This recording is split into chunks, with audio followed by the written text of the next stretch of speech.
On one hand, this seems like it should be simple. The Steelers' offense will be facing the worst secondary in the NFL. So you go at them. You gun the ball deep. You do the Russell Wilson moonballs. But guess what? That actually might not be the most prudent approach. Good afternoon to you. Good Wednesday afternoon. I'm Dejan Kovacevic of DK Pittsburgh Sports. This is the new Double Shot show that comes your way at 4 p.m. Eastern every weekday. Pittsburgh and Baltimore, 1:02 p.m. kickoff Sunday over at Acrisure Stadium. And I think most expectations of how that's going to go involve a pretty high score. Why not? Baltimore, number one offense in the NFL. Steelers, the last few weeks, beginning in Las Vegas and onward, have been a 30-point-a-game offense themselves. Steelers have been, this is crazy, right? But from week 6 onward, have been a top 5 offense in the NFL. So yeah, you're going to see a lot of 30 to 27 type predictions. And I don't have a problem with anybody feeling that way. I do have a problem if the Steelers would perceive that as being the best possible path to success this week. And here's why. If you say to yourself, I'm going to go at these guys, they can't cover George Pickens. Maybe Mike Williams is enough up to speed where you say they can't cover Williams, or they can't cover, Calvin Austin breaking away from them in the secondary. They can't cover Pat Freiermuth across the middle. Keep going down the list. If you do that, if you go that route, what's going to happen is you're going to have some incomplete passes, you're going to have some 3-and-outs, and you're going to give the football right back to Lamar Jackson and that offense.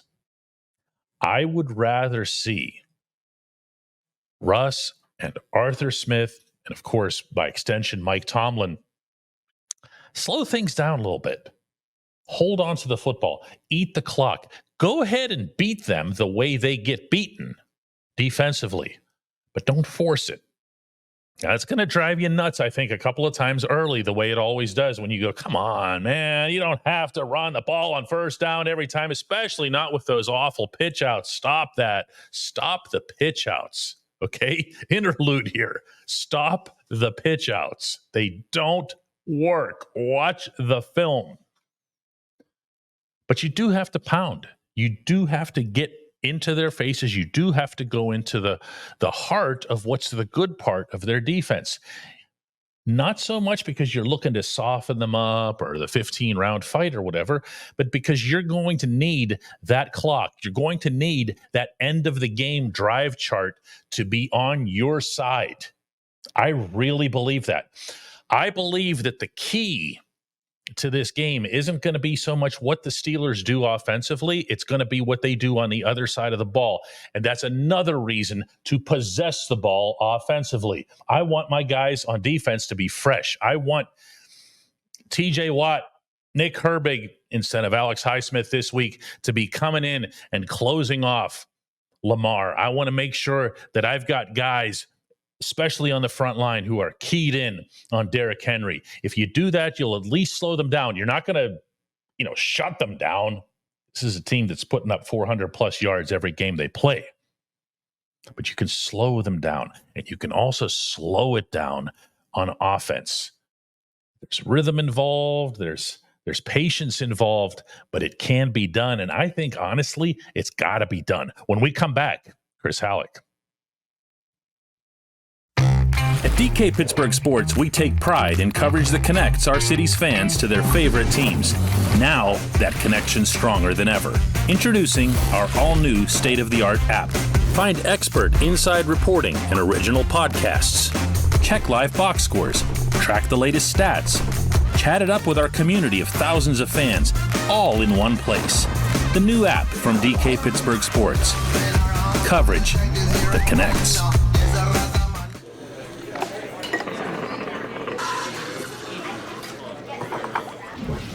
Joined now by Chris Halleck over on the south side. Patrick Queen had some stuff to say, huh? Oh, yeah. It was going pretty much as you would expect, for maybe 6 or 7 minutes.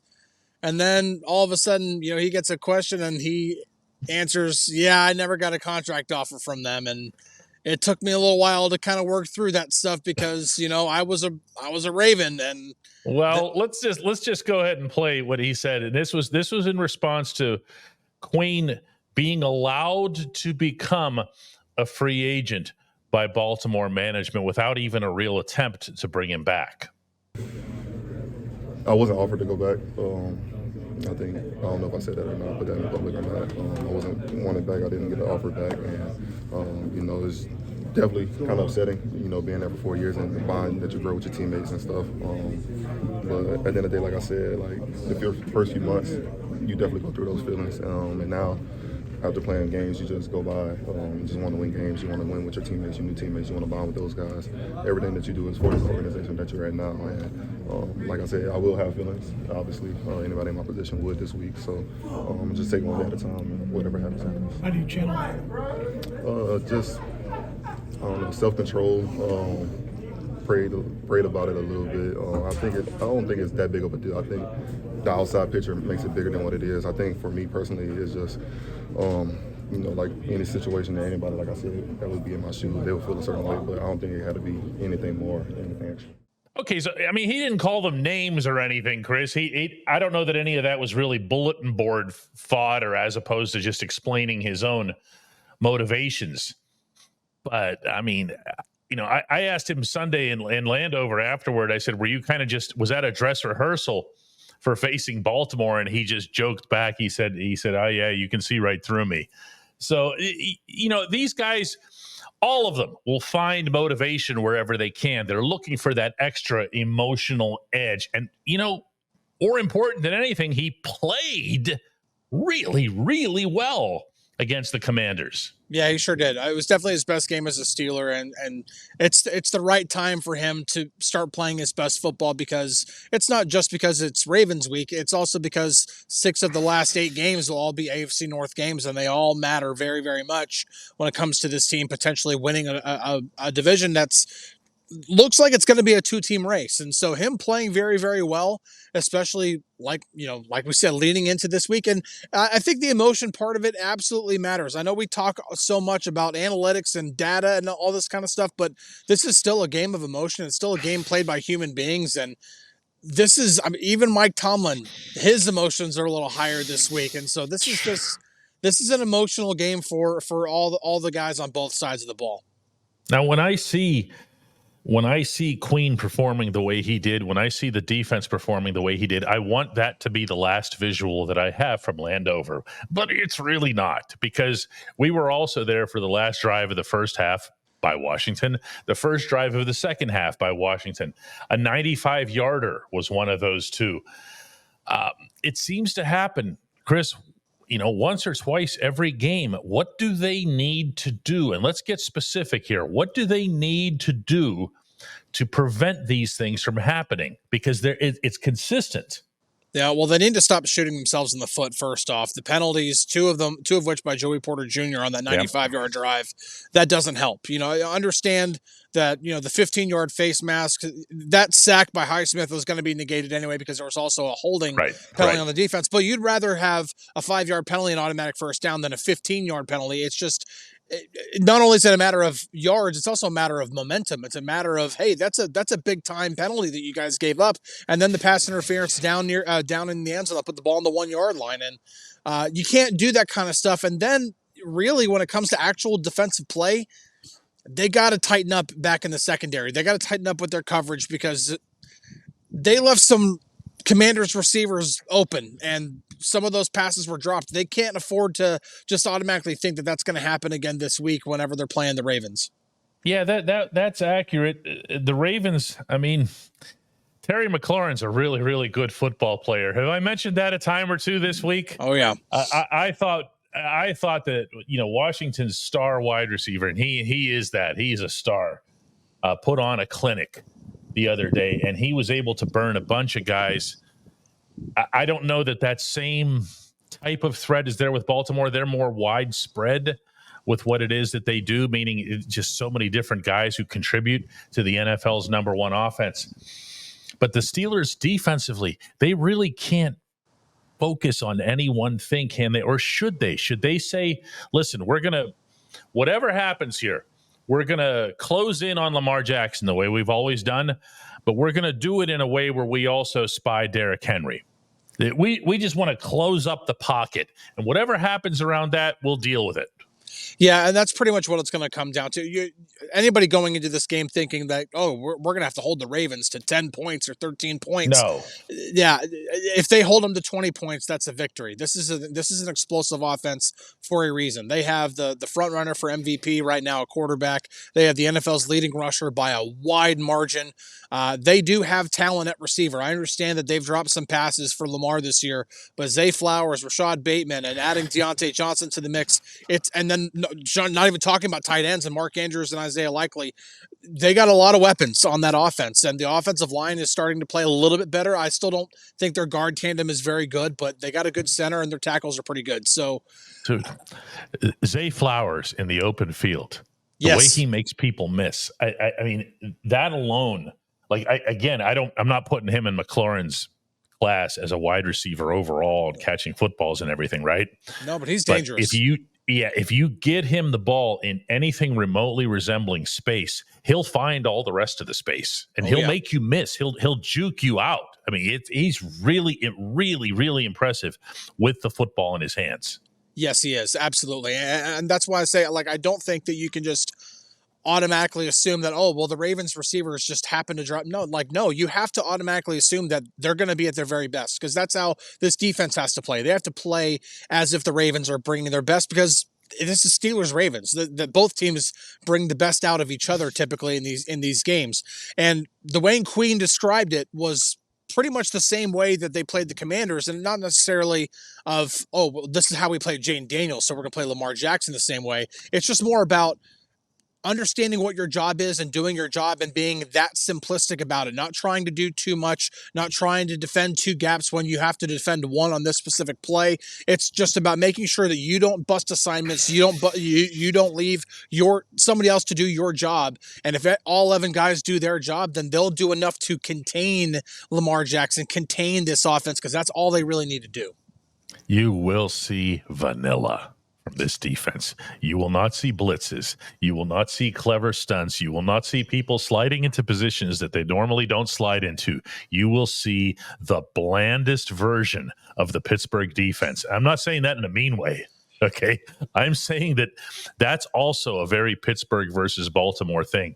You generally don't see either Mike Tomlin or John Harbaugh say, oh man, I'm going to fool that guy.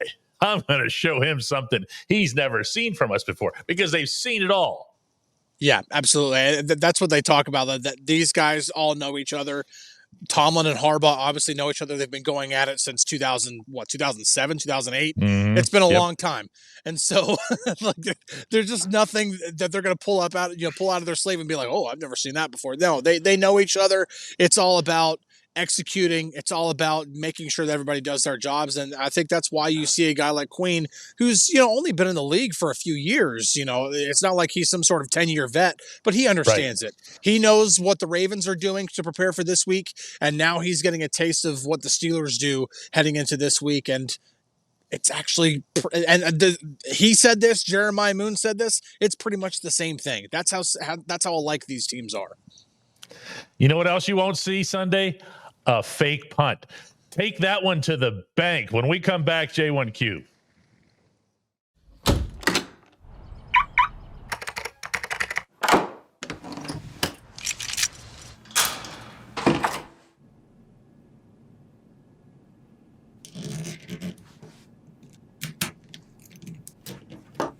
Safety is a habit. Gun safety and responsible storage are no different. Help prevent gun accidents, misuse, and theft. Keep firearms safe and secure when not in use. For safe storage options, visit projectchildsafe.org.